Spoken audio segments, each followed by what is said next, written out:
Hello, in today's video I'll show you how to descale your bowl on Monsieur Cuisine Smart.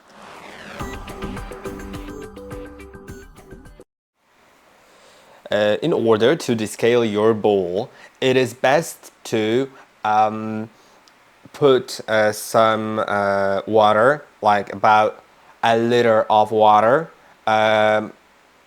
or you could add a bit more, of course, just to cover all the scale on the bowl, but make sure not to exceed like 2 liters.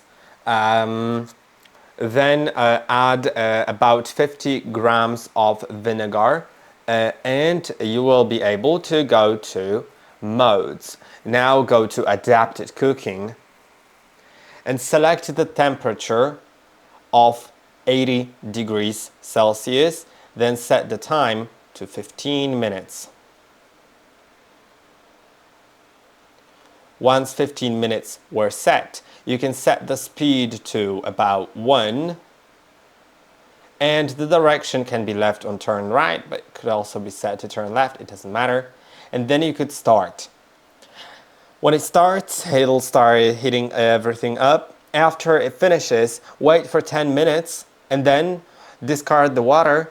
Wipe some excess scale that was some residue of the scale. Wipe it off with a paper towel, and then you can rinse your mixing bowl with water. I hope that this video was helpful. Don't forget to like and subscribe, and I'll see you in the next one.